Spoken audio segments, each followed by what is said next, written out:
저는 오늘 여러분들과 함께 오뚜기같이 다시 일어서는 사람들, 이런 제목으로 은혜를 나누려고 합니다. 우리가 성경에 가서 보면 출애굽 당시에 이스라엘 백성들의 신앙의 모습이 두 가지로 나타납니다. 하나는 메뚜기 신앙입니다. 메뚜기 같은 신앙. 문제 앞에만 서면 작아지는 신앙입니다. 그런가 하면 넘어졌다가도 다시 일어서는 오뚜기 같은 신앙입니다. 본문에 그런 모습이 기록되어 있습니다. 며칠 전만 해도 이스라엘 백성들은 모세의 죽음으로 인해서 슬픔에 잠겨 있었습니다. 앞으로 어떻게 해야 될 것인가 희망을 잃어버리고 절망 가운데 있었습니다. 그런데 오늘 본문에는 이러하던 이스라엘 백성들이 요단을 건너서 가나안에 들어가겠다고 도전을 하고 있습니다. 저는 이 말씀을 읽다가요, 꼭 우리의 모습을 보는 것 같아서 매우 흐뭇했습니다.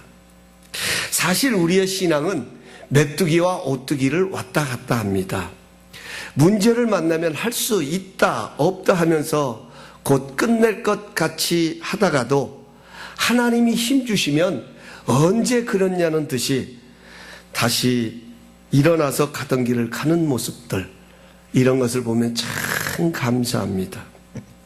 그런데 더 감사한 것은 오뚜기처럼 다시 일어나 요단을 건너겠다고 도전하는 이스라엘 백성들에게 하나님은 그 방법을 제시하시면서 그들과 함께 하십니다. 여러분, 우리가 꼭 기억해야 합니다. 하나님의 축복은 누구에게나 열려 있습니다. 누구에게나 주어져 있습니다. 그러나 모두가 축복을 누리는 것은 아닙니다. 하나님의 축복은 오뚜기같이 다시 일어선 사람들이 누리는 것입니다. 물 위를 걷다가 물에 빠졌던 베드로를 한번 보십시오. 그의 모습은 꼭 실패자의 모습 같습니다. 그러나 그는 그 상황을 통해 두 가지를 경험합니다. 하나는 일어나는 풍랑에 집중하면 아무리 믿음을 가지고 나가지만 일어나는 풍랑을 바라보고 풍랑에 집중하면 마음을 빼앗기면 빠질 수밖에 없다는 것입니다. 또 하나는 그러한 풍랑 속에 물속에 빠져 있지만 그 빠진 자리에 머물러 있으면 죽을 수밖에 없지만 그 죽음의 자리에서 주님을 찾고 주님의 손을 붙잡으면 다시 일어설 수 있다는 것입니다. 그렇습니다. 우리의 믿음은 항상 강한 것이 아닙니다. 일어나는 풍랑을 바라보다가 어느덧 내 믿음도 풍랑 속에 잠길 때가 있습니다. 그러나 오뚜기처럼 다시 일어서는 사람은 그 풍랑 속에서 주님을 찾고 주님의 손을 붙잡고 다시 일어섭니다. 이것이 바로 오뚜기처럼 다시 일어서는 신앙인 것입니다. 그래서 오뚜기는 넘어지는 것을 두려워하지 않습니다. 오뚜기는 실패하는 것을 두려워하지 않습니다. 오뚜기는 아무리 누가 넘겨뜨려도 잡아뜨리려고 해도 다시 일어날 수 있도록 중심이 잡혀 있기 때문에 반드시 일어납니다. 우리가 하나님의 축복을 누리기 위해서는 무엇보다 신앙의 중심이 분명해야 합니다. 넘어져도 거뜬히 다시 일어설 수 있는 신앙의 중심이 분명해야 합니다. 오늘 성경은 그 중심을 우리에게 제시해 주고 있습니다. 이제 요단을 건너서 하나님이 축복하신 가나안 땅에 들어가려고 지난날의 일은 다 잊어버리고 오뚜기처럼 다시 일어서서 하나님의 축복의 땅을 향하여 가려고 하는 백성들을 향하여서 하나님께서는 그들의 중심을, 그들의 가는 여정 속에 넘어지고 쓰러지는 그 과정 속에서 다시 일어설 수 있도록 그들의 중심을 세우는 작업을 하고 계십니다. 그 중심의 첫 번째로는 하나님의 언약궤를 따르라는 것입니다. 이 하나님의 언약궤는, 그 언약궤 안에는 하나님의 약속을 상징하는 십계명의 두 개의 돌판과 아론의 쌍난 지팡이와 이스라엘 백성들이 광야의 길을 갈 때마다 매일같이 하나님께서 주셨던 아침에 눈을 뜨자마자 그들이 발견할 수 있던 만나가 그 안에 담겨져 있습니다. 이것은 이스라엘 백성 가운데 임재하고 계시는 하나님을 상징하는 것이 바로 언약궤입니다. 하나님은 지금도 말씀으로 우리 가운데 거하고 계십니다. 그래서 성경은 하나님의 말씀은 살아있고 원동력이 있어서 좌우의 날쌘 것보다 예리하여 우리의 영과 혼과 골수를 쪼개고도 남는다라고 말씀합니다. 이것이 바로 우리 가운데 살아계셔 역사하시는 하나님의 말씀입니다. 그런데 우리가 왜 하나님은 언약궤를 따르라고 말씀하셨을까 하는 것입니다. 오늘 4절 말씀에 그렇게 기록하잖아요.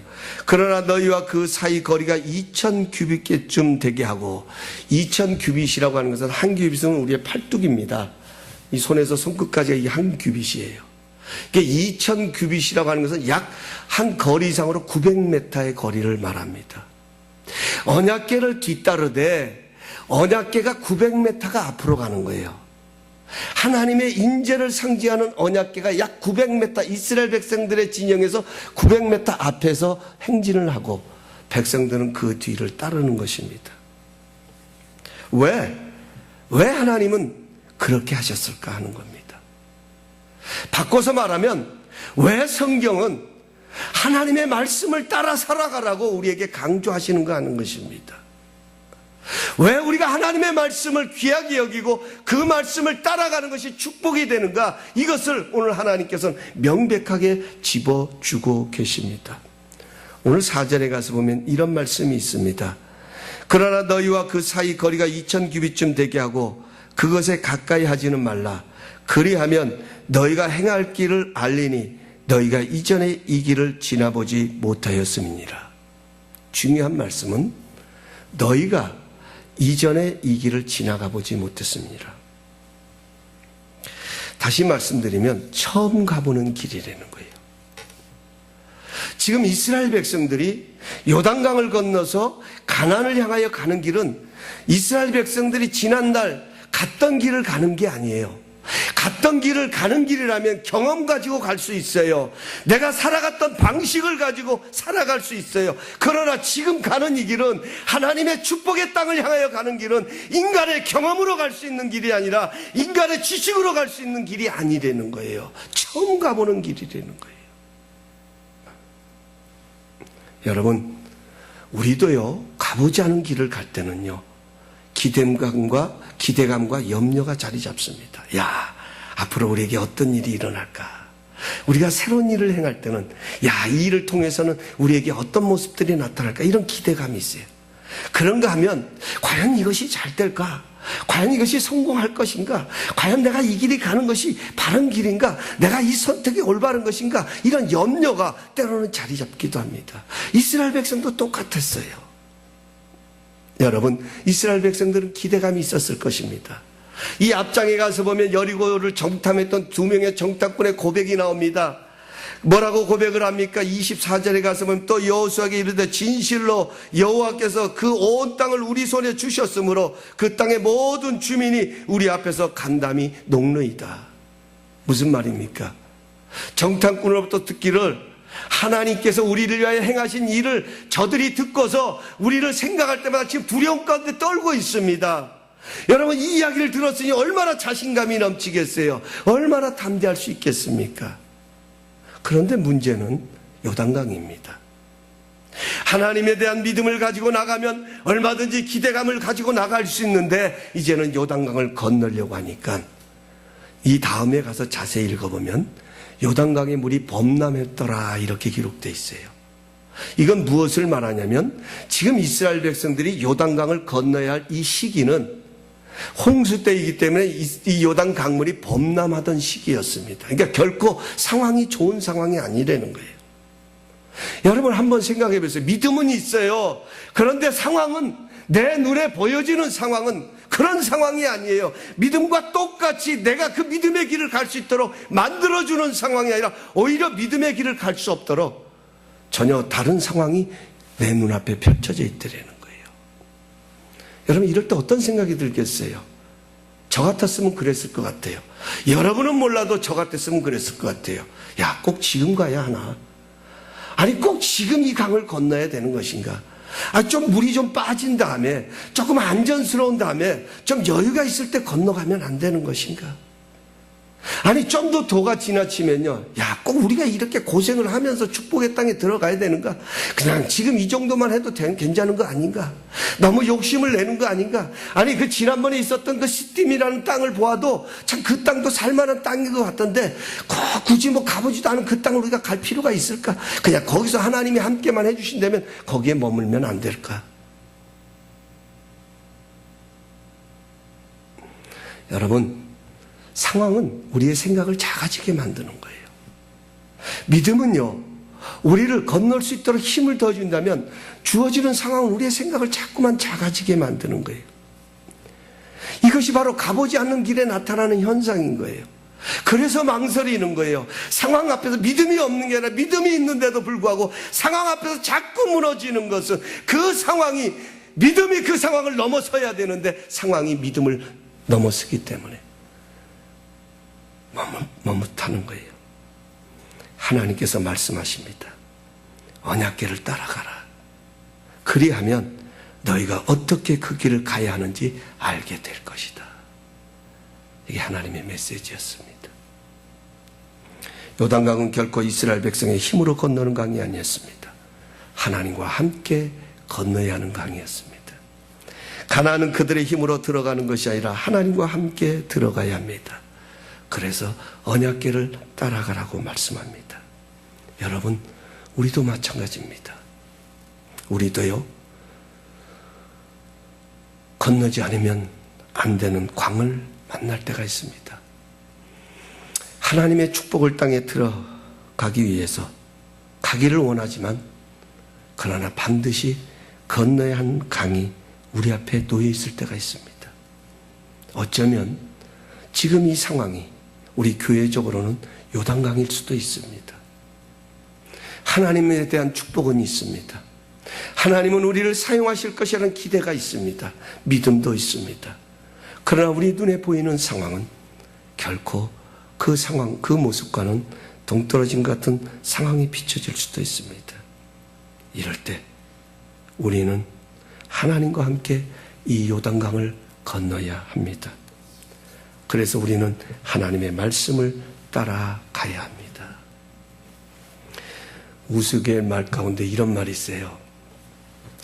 남자분들은 3명의 여자의 말만 잘 들으면 형통한대요. 하나는 어머니 말이고, 또 하나는 아내 말이고, 또 하나는 내비게이션에서 흘러나온 여성의 음성이랍니다. 이 3가지만 잘 들으면 문제가 없대요. 우리 남성분들 잘 들으시기 바랍니다. 어머니 말씀 잘 들으시고, 아내 말 잘 들으시고, 이럴 때는 아내들이 아멘 해야 되는 거예요. 그 다음에 내비게이션에서 흘러나오는 여성의 음성 잘 들어야 된대요. 여러분, 내비게이션 참 편해요. 저는 그거 쓸 때마다, 아이고, 어떻게 이런 걸 만들었을까? 너무 궁금해요. 도대체 이게 어떻게 골목골목을 다 이렇게 그냥 해줄 수 있을까? 너무 신기한 거예요. 여러분들 표정은 전혀 안 그래요. 저만 신기하지. 여러분, 이 내비게이션 하나만 있으면 어디든 찾아갑니다. 못 갈 데가 없습니다. 그러나 이런 첨단을 달리는 내비게이션도 우리의 인생의 길을 가르쳐 주지는 않습니다. 우리 인생의 내비게이션은 하나님의 입에서 나오는 말씀입니다. 그래서 시편 기자는 말씀합니다. 주의 말씀은 내 발의 등이요 내 길의 빛입니다. 우리 인생의 내비게이션 하나님의 말씀을 따라가면 그 말씀이 나를 이끌어 주신다는 거예요. 할렐루야. 이게 우리가 말씀을 따라 살아가야 할 가장 중요한 이유예요. 여러분 기억하십시오. 우리는 신앙의 중심이 분명해야 오뚜기처럼 다시 일어설 수 있습니다. 하나님께서는 우리의 삶에 요단강을 두시고 우리의 믿음의 중심을 굳건히 세우시는 작업을 하고 계십니다. 저는 다윗을 생각할 때마다 큰 힘을 얻는 장면이 있습니다. 저는 이 장면을 너무나도 좋아합니다. 다윗은 골리앗에 비하면 턱도 없이 부족합니다. 그 부족함을 바라보면 감히 도전할 수가 없습니다. 그런데 다윗은 자신의 부족함을 넘어서서 역사하시는 하나님께 초점을 맞추고 골리앗 앞에 당당하게 나갑니다. 나갈 때도 그냥 나가지 않습니다. 몰래 뒤로 가가지고 골리앗의 뒤통수를 쳐야 되겠다 이런 전략을 세우지도 않습니다. 오히려 골리앗이 바라보고 있는 그 면전을 향하여 당당하게 나가면서 이렇게 외칩니다. 너는 창과 검을 의지하여 내게 오거니와 나는 만군의 여호와의 이름을 의지해서 내게 나가노라. 만군의 여호와의 이름으로 나가노라. 여러분, 여러분에게 이것이 있으십니까? 우리는요, 능력이 있어서 내가 그만큼 살만한 그러한 자격이 있기 때문에, 그러한 힘이 있기 때문에 이 험한 세상을 승리하며 살아갈 수 있는 것 아닙니다. 아니, 어찌 보면요, 적습니다. 이 땅의 모든 상황은 나에게 유리한 모습으로 찾아오지 않습니다. 때로는 내가 꼼짝할 수 없는 모습으로 우리를 엄습해 옵니다. 이럴 때 우리는 언약궤를 따라가면 됩니다. 내 마음에 새겨진 하나님의 말씀이 나로 하여금 올바른 선택을 할 수 있는 기준이 되고 바로 그 말씀이 우리를 형통의 자리로 이끌어 주십니다. 우리 다이아몬드 감사님께, 아니 여러분의 삶의 가정 모습 속에 요단강이 우리 앞에 범람해 있습니까? 하나님의 말씀을 따라가십시다. 그러면 그 말씀이 불가능을 넘어서 가능케 하는 하나님의 역사를 불러오게 될 것입니다. 우리는 이 기쁨 때문에, 우리는 이 능력 때문에 이 험한 세상을 기쁘게 살아갈 수 있는 거예요. 승리하며 살아갈 수 있는 거예요. 하나님의 언약궤를 따르라는 하나님의 말씀입니다. 그러기 위해서, 하나님의 언약궤를 따르기 위해서 여호수아가 한 가지 명령을 하지요. 그것이 바로 뭐냐면 5절에 가서 보면 내일 여호와께서 너희 가운데서 놀라운 일을 행하실 것이니, 우리 한번 따라 하십시다. 너희는 스스로 성결케 하라. 성결케 하라. 스스로 성결케 하라. 여러분 잘 보세요. 하나님의 언약궤를 따르라는 것은 하나님의 명령이었어요. 여호수아와 이스라엘 백성들에게 주시는 요단강을 건널 수 있는 하나님의 방법이었고 하나님의 명령이었어요. 너희 스스로를 성결케 하라는 것은 여호수아의 명령입니다. 성경을 자세히 읽어보면 여호와께서 말씀하실 때 너희 스스로를 성결케 하라 이렇게 기록되지 않았어요. 여호수아가 이스라엘 백성들에게 말하기를 하나님께서 내일 너희를 위하여 놀라운 일을 행하실 것이니 너희 스스로를 성결케 하라. 뭡니까? 우리가 언약궤를 따라가기 위해서는, 하나님의 방법을 따라가기 위해서는 우리가 해야 할 것이 있다 하는 거예요. 제가 이 말씀을 보면서 왜 여호수아는 이런 명령을 내렸을까 하는 것입니다. 이렇게 얘기할 수도 있어요. 내일 하나님께서 너희를 위하여 놀라운 일을 행하실 것이다. 그러니 너희들은 담대하라. 믿음을 가져라. 이렇게 말할 수도 있을 것입니다. 그런데 여호수아는 그렇게 말하지 않고 너희 스스로를 성결케 하라. 스스로 성결케 한다는 말은 구별한다라는 거예요. 스스로를 구별시켜라. 분리시켜라. 여러분 귀한 물건이 있으면 그 귀한 것들을, 소중한 것을 이렇게 옮기잖아요. 따로 구별시켜 놓잖아요. 이게 성결케 하다라는 뜻이에요. 왜 이런 말씀을, 이런 이야기를 여호수아가 했을까를 제가 묵상을 하다가 한 생각이 저 머릿속에 떠올랐습니다. 여호수아의 심정으로 돌아가 보았습니다. 여러분, 2명의 정탐꾼을 여리고에 정탐하도록 보냈을 때 여호와의 심정은 어땠을까요? 아마 여호수아에게는 2가지 생각이 떠올랐을 거예요. 하나는요, 아말렉 전쟁이에요. 모세와 함께 있었을 때에 여호수아가 경험했던 아말렉 전쟁. 아말렉과 전쟁을 벌이는데 이제 하나님의 종 모세는 하나님의 산에 올라가서 그들을 위하여 기도하고, 여호수아는 이스라엘 백성들을 이끌고 아말렉 전투에 참여를 합니다. 그런데 그 전쟁에 참여를 할 때에 놀라운 사실은 모세가 손을 들면 이스라엘 백성들이 승리하고, 모세가 손을 내리면 이스라엘 백성들이 패배를 하는 거예요. 오해하면 안 돼요. 모세의 손에 능력이 있었다는 것이 아닙니다. 이 말씀은 전쟁의 승패를 좌우하시는 하나님의 능력을 말하는 것입니다. 여호수아는 이것을 보았던 거예요. 아말렉 전쟁에 참여하면서 그렇구나, 내 힘으로 우리가 전쟁에 이길 수 있는 것이 아니라, 물론 내 능력 가지고 나가고 내 무기 가지고 나가서 우리가 아말렉과 싸우지만, 그러나 중요한 것은 이 전쟁의 진정한 승패를 좌우하신 분은 하나님이시구나, 하나님의 손에 달려있는 것이구나. 여호수아는 이것을 보았어요. 두 번째로는 12명의 정탐꾼의 생각이 떠올랐을 것입니다. 여호수아는 하나님이 아무리 약속을 하셨다 할지라도 자신의 눈에 보이는 대로 판단하고 불평하며 하나님의 능력을 믿지 못하는 사람들에게는 가나안을 허락하지 않으시고 그 불평과 원망대로 광야에서 죽게 하신다는 것을 여호수아는 똑똑히 보았습니다. 그래서 여호수아는 그것을 가지고 이스라엘 백성들에게 명령합니다. 너희 스스로를 성결케 하라. 여러분, 우리가 어떻게 이 세상에서 우리를 구별할 수 있습니까?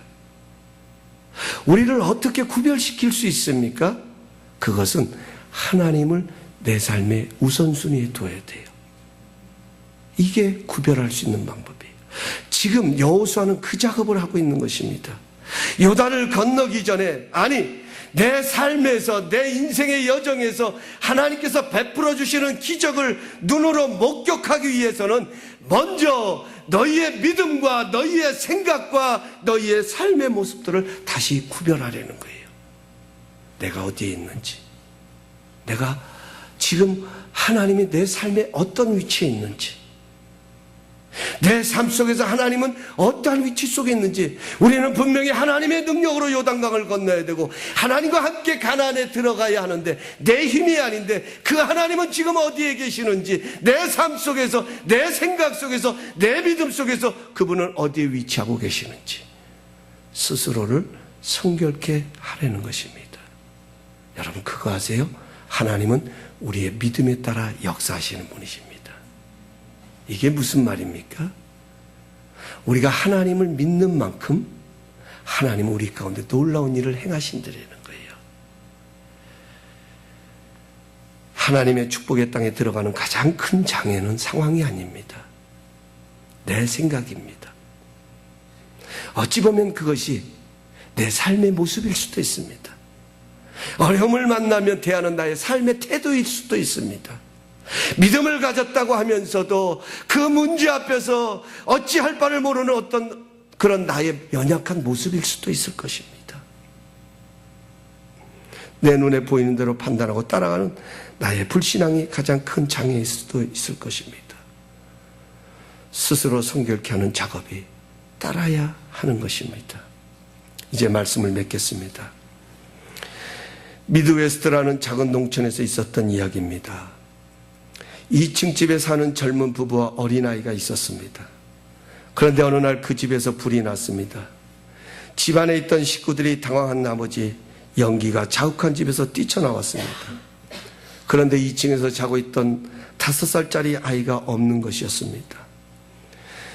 부모들은 집 안으로 뛰어 들어가려고 하지만 불길은 점점 더 거세져서 뛰어들을 수 있는 틈을 주지 않습니다. 부모들은 안타까운 마음으로 아이의 이름을 부르는데 2층 창가에서 아이가 눈을 비비며 울부짖고 있었습니다. 이때 아버지는 아이에게 소리를 칩니다. 존, 아래로 뛰어내려라. 아빠가 널 받아줄 것이니까 아래로 뛰어내려라. 이때 흐느끼던 아이가 비명을 지르며 말합니다. 아빠, 앞이 보이지를 않아요. 아무것도 볼 수가 없어요. 이때 다급한 아버지가 다시 외칩니다. 그래, 아들아, 앞이 보이지 않을 거야. 연기 때문에 아무것도 보이지 않을 거야. 그러나 여기서 아빠는 너를 보고 있단다. 아빠는 너를 볼 수 있단다. 그러니 걱정 말고 뛰어내려라. 아이는 그 말에 뛰어내렸습니다. 그리고 안전하게 아버지 품에 안겼습니다. 그렇습니다. 우리가 살아가는 인생길, 보이지 않기 때문에 힘듭니다. 내일을 알 수 없기 때문에 두렵습니다. 내일이 어떻게 될지 모르기 때문에 오늘의 수고도 더 고통스럽습니다. 우리는 그런 인생길을 가고 있습니다. 그러나 하나님은 보고 계십니다. 그분의 품을 향해 뛰어내리라고 말씀하십니다. 말씀을 따라 가라고 말합니다. 그 말씀이 바로 나를 보고 계시는 하나님의 품에 안기게 할 것이라고 하나님은 외치고 계십니다. 우리는 그런 하나님의 기적을 매일 삶 속에서 경험하기에 하나님을 내 삶의 우선순위에 두는 성결케 하는 작업을 끊임없이 이루어 가야 합니다. 내가 먼저 어디에 머물러 있는지, 내 생각, 내 믿음을 돌아보고 돌아갈 자리로 돌아가야 합니다. 이것이 바로 신앙생활입니다. 신앙생활은 회복의 자리로 돌아가는 것입니다. 떠났던 자리로 돌아가는 것, 하나님이 기뻐하신 자리로 돌아가는 것, 이것이 바로 신앙생활인 것입니다. 늘 하나님을 향한 분명한 신앙으로 오뚜기처럼 축복의 땅을 정복하시는 우리 성도님들이 될 수 있기를, 또 우리 다이아몬드 감사하니 교회가 될 수 있기를 간절히 소원합니다. 오늘 이 주신 말씀 생각하시면서 우리가 함께 찬양을 한 곡 드리길 원합니다. 주님과 같이 내 마음 만지는 분은 없네. 우리의 믿음의 고백이 되었으면 좋겠어요. 우리의 상한 마음, 우리의 힘든 마음, 우리의 어렵고 고통스러운 이 마음, 지금 누군가 나를 이 마음을 만져주었으면 좋겠는데, 여러분, 상황이 만져주는 것도 아닙니다. 누가 이 마음을 만져줄 수 있느냐? 주님밖에 없습니다. 우리 한번 입술로 우리의 믿음으로 고백할 수 있기를 바랍니다.